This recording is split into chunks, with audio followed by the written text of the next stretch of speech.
డబ్బుదే ఉందిరా, first life enjoy చేయాలి. డబ్బు ఈ రోజు ఉంటది, రేపు పోతుంది. దానికి ఎందుకు అంత బాధపడుతున్నావు?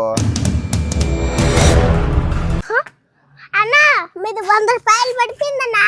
100 రూపాయలే కదా, నా దగ్గర ఇంకా చాలా డబ్బులు ఉన్నాయిలే. ఏదో వీడికి డబ్బులు అంటే విలువ లేకుండా ఉంది, వీడికేమో లెక్క లేకుండా ఉంది. ఏందమ్మా మాట్లాడుతున్నావా? ఇట్టోళ్ళు అట్టే మాట్లాడతారా, వీళ్ళకేం లేదు కదా.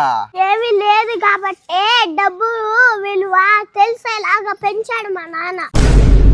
డబ్బుంటేనే గౌరవం, డబ్బుంటేనే సమాజం, డబ్బుంటేనే ఫ్రెండ్స్, డబ్బుంటేనే బంధువులు, డబ్బుంటేనే ప్రేమ, డబ్బుంటేనే అభిమానం, అనురాగం, ఆప్యాయత.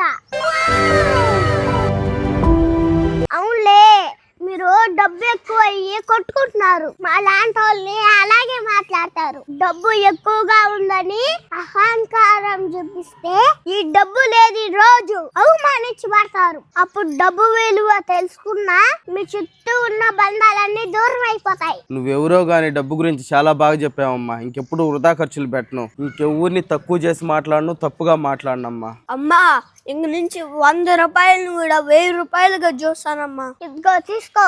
డబ్బే లోకం అనుకోబాకండి, డబ్బు విలువ తెలుసుకోండి.